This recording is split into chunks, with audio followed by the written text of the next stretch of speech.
नैनीताल में सीएम धामी जनता से मिले, चाय की चुस्कियों के बीच किया जनसंवाद। निर्माणाधीन नैना देवी मंदिर के गेट का किया निरीक्षण। सीएम धामी ने ठंड को लेकर अधिकारियों को दिए दिशा निर्देश। उत्तराखंड में पड़ने वाली है कड़ाके की ठंड। आचार्य प्रमोद कृष्णम का बड़ा आरोप, सीएम धामी के खिलाफ बयान देने का दबाव डालती थी कांग्रेस। हल्द्वानी में मरीज और तीमारदार परेशान, आईसीयू यूनिट में चींटी और अस्पताल के अंदर बंदरों का आतंक। एसटीएच को व्यवस्थाओं को दुरुस्त रखने के दिए निर्देश। पौड़ी में भालू की सक्रियता से ग्रामीणों में दहशत। चौबट्टा खाल विधानसभा क्षेत्र सक्रिय दिख रहा भालू। पोखरा ब्लॉक के ओड़ी गांव इलाके में देखा जा रहा भालू।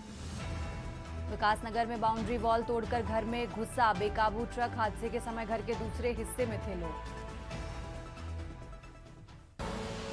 आप देख रहे हैं के न्यूज, खबरों का सारथी। नमस्कार, आप देख रहे हैं खबर उत्तराखंड। मैं हूं आपके साथ तन्वी। रुक करते हैं खबरों का और शुरुआत करते हैं देहरादून की खबर से। देहरादून जिले में जिन राशन कार्ड उपभोक्ताओं ने अपने ई-केवाईसी नहीं कराई है, उनको दिसंबर माह से सरकारी राशन से वंचित होना पड़ सकता है। राशन वितरण में पारदर्शिता को लेकर सरकार की ओर से कदम उठाया गया है। जिला पूर्ति कार्यालय की ओर से पूर्व में सस्ता गल्ला विक्रेताओं को केवाईसी कराने के निर्देश जारी हुए थे, लेकिन जिले में अभी तक 65% उपभोक्ताओं ने ई-केवाईसी कराई है। ऐसे में 30 नवंबर तक हर हाल में परिवार के मुखिया एवं सदस्यों को केवाईसी करानी होगी। वहीं जिला पूर्ति अधिकारी ने बताया कि भारत सरकार की ओर से निर्देश प्राप्त हुए हैं, जिसके तहत ऐसे उपभोक्ता जिन्होंने अपनी केवाईसी नहीं कराई है, उन्हें 30 नवंबर तक का समय दिया गया है।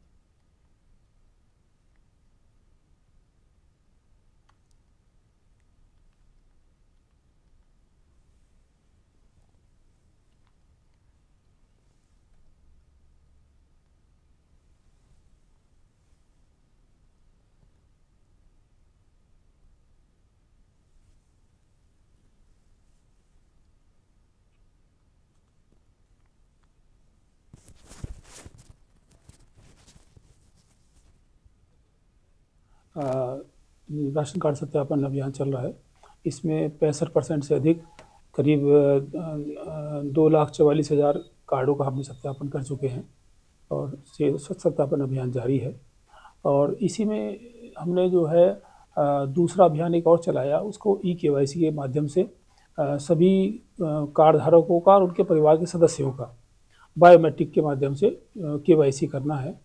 और इसमें हमारे करीब 15 लाख उपभोक्ता परिवार हैं और उनके सदस्य, जिसमें से हमने करीब 5.5 लाख से अधिक लोगों का केवाईसी कर चुके हैं और इसकी डेडलाइन 30 नवंबर तक दी गई है।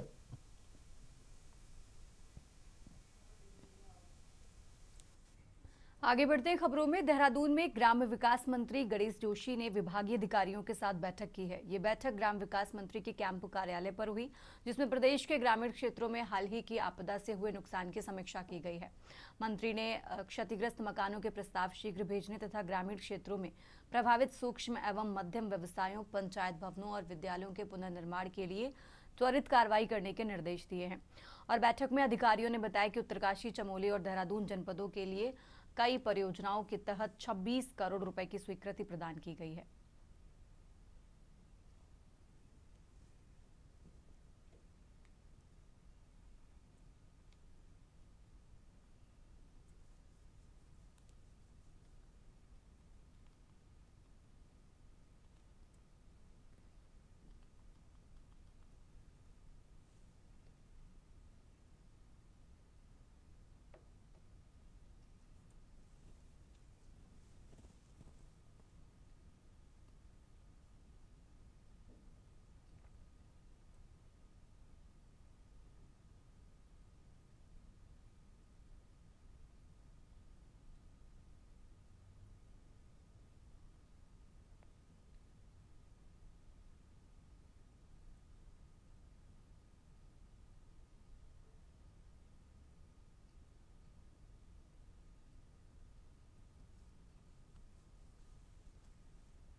और अब खबर उत्तरकाशी से है, जहां 7 दिवसीय रंवाई शरदोत्सव सांस्कृतिक एवं पर्यटन विकास मेले के पहले दिन की संध्या जागर स्वर सम्राट डॉक्टर प्रीतम भरतवाड़ के सुरों से सराबोर हुई। उनके जागर छोड़े और प्रसिद्ध गीत ध्योड़ी बल फोटो की मशीन ने ऐसा समा बांधा कि दर्शक झूमने को मजबूर हो गए। पूरे कार्यक्रम स्थल में शरदोत्सव की सांस्कृतिक छटा चरम पर दिखी। नगर पालिका परिषद के सौजन्य से आयोजित इस भव्य मेले में पहले दिन का कार्यक्रम पूरी तरह डॉक्टर भरतवाड़ की अद्भुत प्रस्तुतियों के नाम रहा। उत्तराखंड की लोक संस्कृति को अपनी आवाज से नई ऊंचाइयों पर ले जाने वाले डॉक्टर भरतवाड़ ने एक के बाद एक लोकगीत प्रस्तुत कर श्रोताओं का दिल जीत लिया।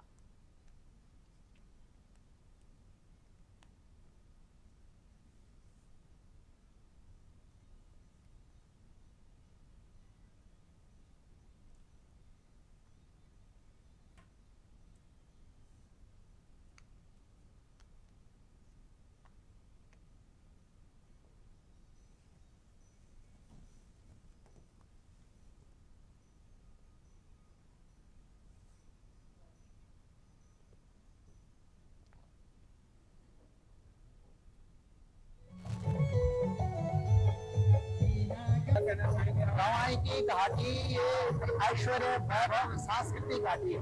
इस घाटी में आतिथ्य सत्कार अपनापन वात्सल्य भाव है। भगवती यमुना की घाटी बहुत अच्छा लग रहा है। और मैं नगर पालिका के अध्यक्ष विनोद गोवाल जी को और उनकी पूरी नगर पालिका परिषद को बधाई देना चाहता हूँ। पूरे बड़कोट के भाई बहनों को बधाई देना चाहता हूँ कि उन्होंने मुझे आरंभ के दिन में शुरुआत करने के लिए इस महोत्सव के लिए बुलाया। मैं बहुत बहुत धन्यवाद। युवाओं को क्या संदेश देंगे? युवा तो यहाँ के बहुत दिलेर युवा है। इनका ये तो बहुत ही शानदार युवा है। इनको मैं प्रणाम करना चाहता हूँ। अपनी बोली भाषा जरूर बोले और अपनी संस्कृति से जुड़े रहे। और अब खबर देहरादून से है, जहां नशे का कारोबार करने वालों पर अब गैंगस्टर एक्ट और एनडीपीएस एक्ट के तहत कार्रवाई करते हुए उनके द्वारा अवैध रूप से अर्जित संपत्ति कुर्क की जाएगी। अपर पुलिस महानिदेशक अपराध एवं कानून व्यवस्था के मुद्रिगेशन की समीक्षा करते हुए इसके निर्देश दिए गए हैं। उन्होंने लगातार अपराध करने वाले अपराधियों को एनडीपीएस एक्ट में निरुद्ध करने और इनकी हिस्ट्री शीट खोलकर इनकी निरंतर निगरानी के निर्देश दिए हैं।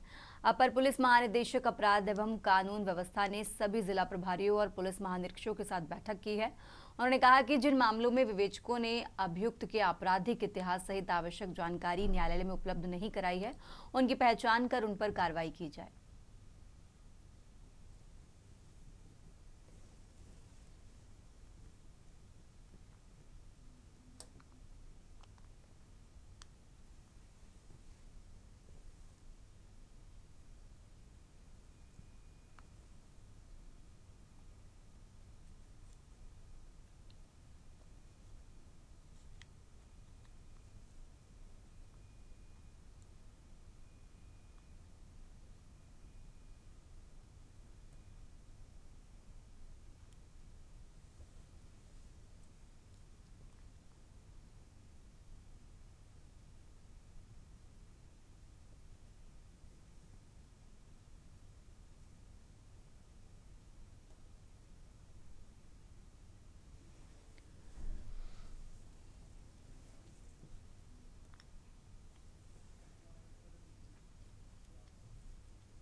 और अब खबर देहरादून से है, जहां साल 2027 विधानसभा चुनाव से पहले राजनीतिक दल अपनी तैयारियों में जुट गए हैं।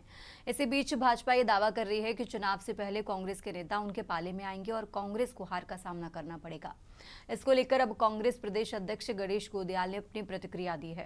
उन्होंने कहा कि भाजपा की ये बात हमारी इस बात को सिद्ध करती है कि भाजपा चोरी से चुनाव जीतती है, चाहे वोट चोरी से हो या कैंडिडेट चोरी से।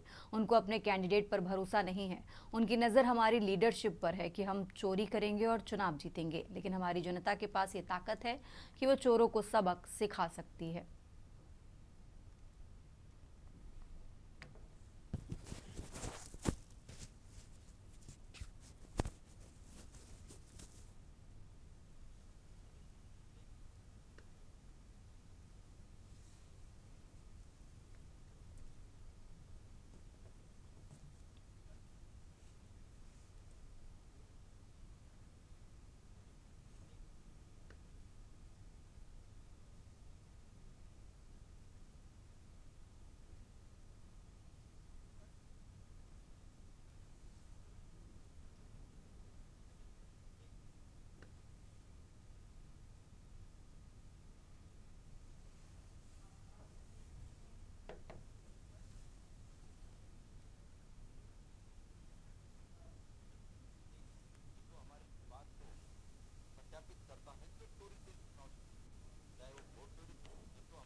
चाहे वो वोट चोरी से और चाहे वो कैंडिडेट चोरी से। मतलब उनको अपने कैंडिडेट पे भरोसा नहीं है, वो हमारे कैंडिडेट पर नजर है कि सेकंड लीडरशिप को हम चोरी करेंगे और तब चुनाव जीतेंगे। मैं प्रदेश की जनता का आह्वान करना चाहता हूं कि इन चोरों को सबक आपकी ताकत सिखा सकती है। हमारे जो लोग हैं, वोटर हैं, नागरिक हैं इस प्रदेश के, उनके पास वो ताकत है कि वो चोरों को सबक सिखा सकते हैं। इसलिए अगर उनकी ये मंशा है, जैसा आप पूछ रहे हैं उनकी ये मंशा है कि वो हमारी सेकंड लीडरशिप को हाइक करके, उनको चोरी करके, जिसको उठाईगीर कहते हैं, ऐसे काम करके अगर वो चुनाव जीतना चाहते हैं तो उनको सबक हमारी जनता ही सिखा सकती है। और अब खबर देहरादून से है, जहां खिलाड़ियों के लिए अच्छी खबर है कि फॉरेस्ट लैंड की बाधा अब हट गई है।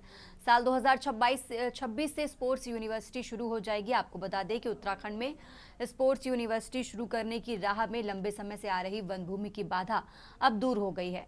वन विभाग से जमीन दिए जाने की अनुमानित सहमति मिलने के बाद खेल मंत्री रेखा आर्य ने घोषणा की है कि 2026 के शैक्षणिक सत्र से यूनिवर्सिटी में कक्षाएं शुरू होने का रास्ता साफ हो गया है।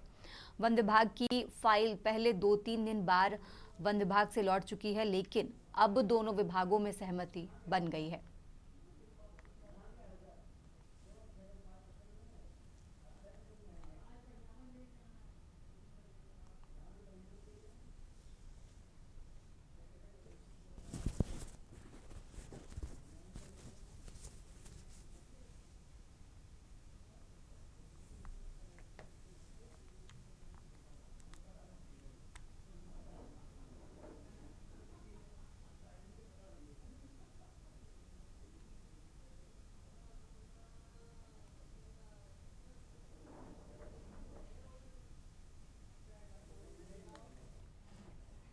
और अब खबर हल्द्वानी से है, जहां सुशीला तिवारी अस्पताल की व्यवस्थाएं एक बार फिर चर्चाओं में हैं। इस बार आईसीयू यूनिट में चींटी और बंदरों का आतंक है, जिससे मरीज और तीमारदार बेहद परेशान हैं।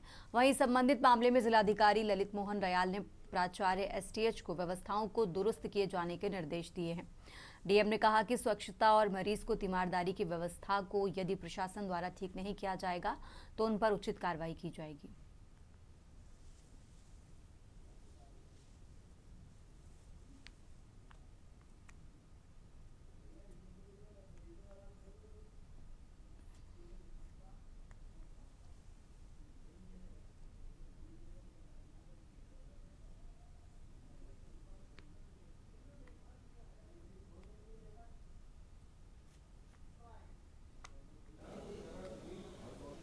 इस सिलसिले में कल प्राचार्य एसटीएच से बात हुई थी और उन्हें कहा गया है कि अस्पताल में रोगी होते हैं, तीमारदार होते हैं, तो जो उसकी सुरक्षा है, रखरखाव है, हाइजीनिक कंडीशंस हैं, वो सब मानक के अनुसार इंश्योर हों और जो रोगी हैं उनको यथोचित जो उपचार है वो समय से मिले।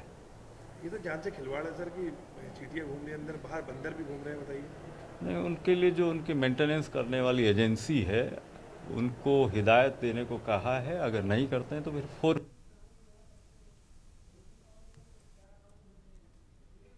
और अब खबर हल्द्वानी से है, जहां जिला स्तरीय निगरानी समिति दिशा की बैठक आयोजित की गई, जिसमें जिले के समस्त अधिकारियों और जनप्रतिनिधियों ने हिस्सा लिया।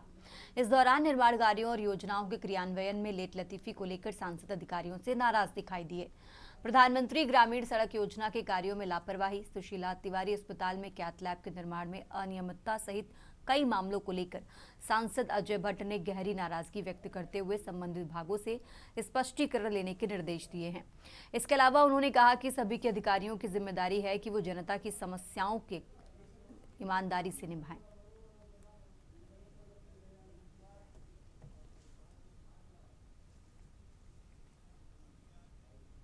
उनके जीएम समेत कई लोग अधिकारी आए थे, तो उन्होंने और यहाँ की जो सुशीला तिवारी मेडिकल कॉलेज के प्रधानाचार्य जी हैं वो भी उपस्थित थे। तो मैंने लिखित में आज रिपोर्ट ली है, मेरे पास रिपोर्ट है। आज जब इतनी जिद्दोजहद हम लोगों ने करी पुराने दिनों, तो लगभग 90% कार्य पूर्ण हुआ है, लेकिन अभी भी जैसे उन्होंने लिखा है कि सीलन अभी तक बनी हुई है और कहीं पर अभी सुव्यवस्थित जो तार हैं उनको और करने की आवश्यकता है।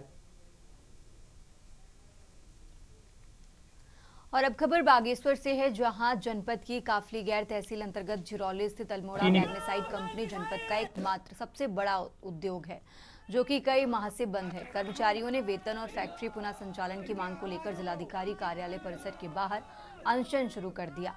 कर्मचारियों का आरोप है कि उन्हें पिछले 14 महीनों से वेतन और दीपावली बोनस नहीं मिला है। पिछले जनवरी में खनन गतिविधियों पर कोर्ट की रोक के बाद ये फैक्ट्री ठप है। कर्मचारियों ने बताया कि डीएम के निर्देशों के बावजूद प्रबंधन ने अब तक केवल 1 माह का वेतन दिया है। कर्मचारियों ने यह भी चेतावनी दी कि यदि मांगे जल्द नहीं मानी गई तो वे आमरण अनशन को मजबूर होंगे। यहाँ पर इस बागनाथ प्रांगण में आपका हार्दिक अभिनंदन करता हूँ, हृदय से स्वागत करता हूँ।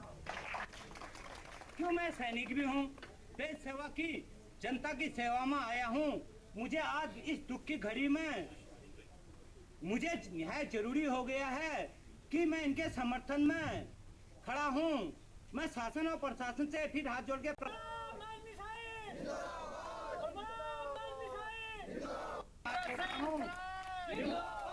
इनकी आवाजों को इनकी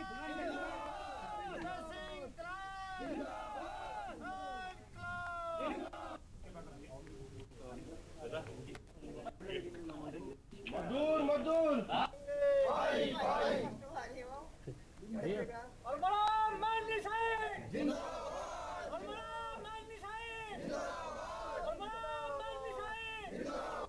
यहाँ पर इस बागनाथ प्रांगण में आपका हार्दिक अभिनंदन करता हूँ, हृदय से स्वागत करता हूँ। क्यों मैं सैनिक भी हूँ। 3 11 2025 को वार्ता के दौरान प्रबंधक वर्ग और डीएम साहब के द्वारा से वार्ता हुई थी जनप्रतिनिधियों और हम कामगारों के समक्ष कि आपको 15 महीने का वेतन मिलेगा जल्द 25 तारीख तक, जो कि 25 तारीख तक कुछ आदमियों को कुल 2024 सितंबर की ही तनख्वाह मिली है। सर अभी आज तक हम 5 लोग कर्मी अनशन में बैठे हैं, तो ये कर्मी अनशन तब तक चलेगा जब तक हमारी मांगें पूरी नहीं होंगी, और उसके बाद अगर शासन प्रशासन अनसुनी करे तो ये कार्मिक अनशन आमरण अनशन में भी चेंज हो सकता है। उद्योग हित, वर्कर हित और इलाके के हित के लिए एकमात्र उद्योग कुमाऊं का अल्मोड़ा मैग्नेसाइट झिरौली है। पिछले महीने 3 तारीख को इसमें डीएम साहब की अध्यक्षता में एक कमेटी और मैनेजमेंट के साथ बैठक हुई थी। इसमें कंपनी के द्वारा ये तय किया गया था कि हम 2 महीने की जो वर्कर्स की सैलरी 25 तारीख तक हम उपलब्ध करा देंगे और ऑफिसर्स की 1 महीने तक जो मैग्नेसाइट में काम करते हैं। अभी तक जो सूचना उनके द्वारा दी गई है कि उनके द्वारा अभी क्योंकि जितना उनके पास सेल हो रहा है मेटेरियल और जितनी धनराशि उनके पास आते जा रहा है। और अब खबर हरिद्वार से है, जहां उत्तराखंड परिवहन विभाग ने वाहन चालकों के लिए बड़ा अलर्ट जारी करते हुए 40 दिन का विशेष अभियान शुरू कर दिया है। 2 पहिया और 4 पहिया वाहनों के मालिकों को अपने रजिस्ट्रेशन सर्टिफिकेट यानी आरसी में मोबाइल नंबर अपडेट करना अनिवार्य होगा। विभाग का कहना है कि चालान से लेकर बीमा और प्रदूषण प्रमाण पत्र तक सभी प्रक्रियाएं अब रजिस्टर्ड मोबाइल नंबर से जुड़ी हैं। ऐसे में नंबर अपडेट न होने पर वाहन मालिकों को गंभीर परेशानी झेलनी पड़ सकती है। राज्य भर में 37 लोकेशनों पर लगाए गए ANPR कैमरे मोटरयान अधिनियम की धारा 136A के तहत इलेक्ट्रॉनिक मॉनिटरिंग कर रहे हैं और ई चालान सीधे वाहन मालिक के मोबाइल नंबर पर जा रहा है। अगर नंबर अपडेट नहीं है तो ना बीमा कराया जा सकेगा और ना ही PUC सर्टिफिकेट बन पाएगा, जिससे सड़क पर पकड़े जाने पर भारी जुर्माना तय होगा।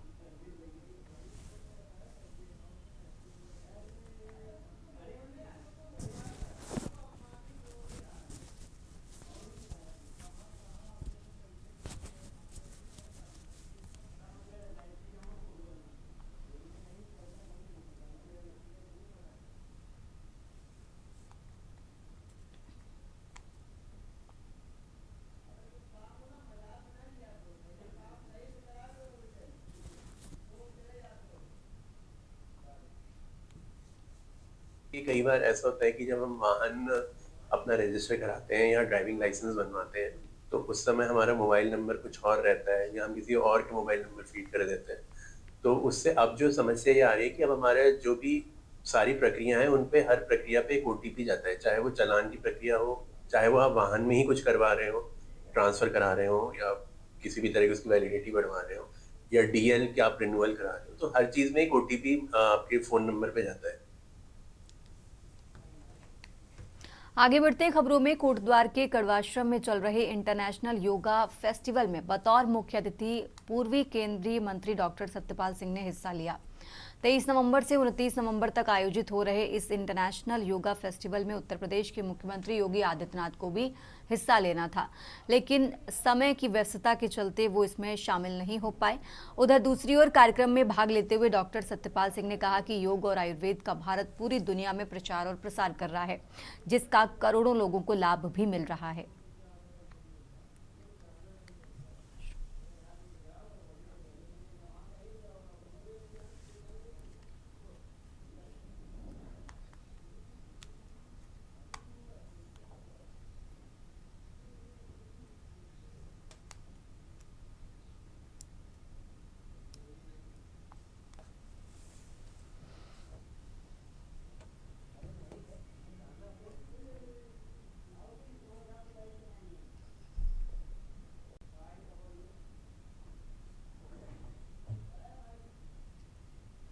तो ये बहुत ही पवित्र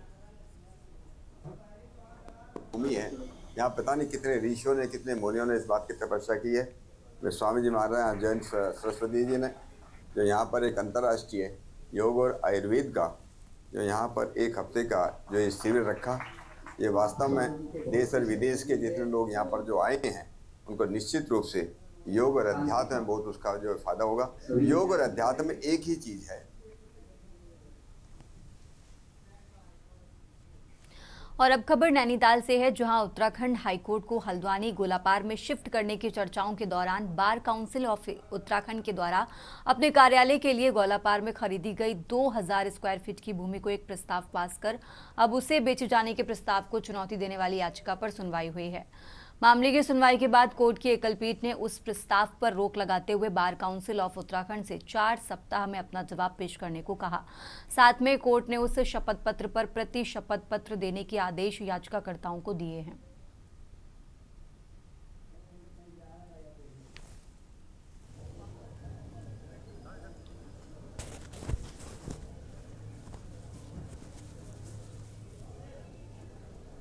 ये हाई कोर्ट शिफ्टिंग का मामला चल रहा है बहुत समय से कि नैनीताल की जगह हल्द्वानी शिफ्ट किया जाए।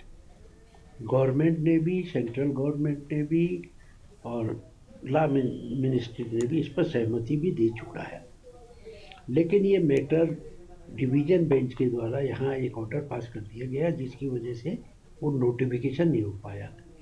उस ऑर्डर को सुप्रीम कोर्ट में चैलेंज किया गया है जो पेंडिंग है, और सुप्रीम कोर्ट ने उसमें उस ऑर्डर को स्टे कर रखा।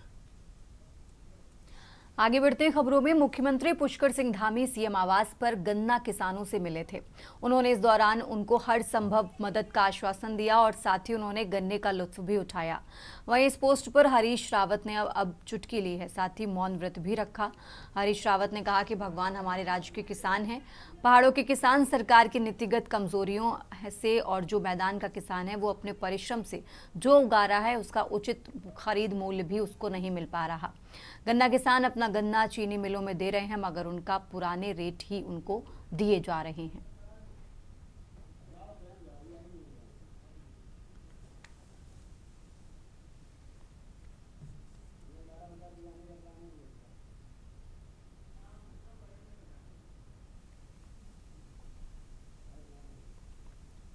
ओम नमः शिवाय, ओम नमः भास्कराय, ओम नमः किसान देवताय।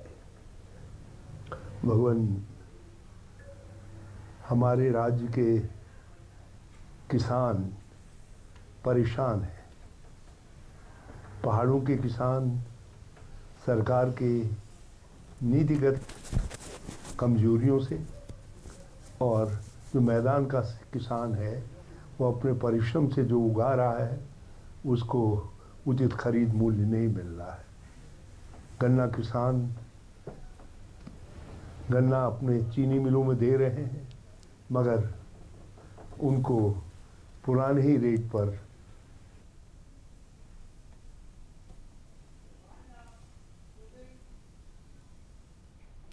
उत्तराखंड की खबरों में फिलहाल इतना ही। आप देखते रहिए के न्यूज़ इंडिया।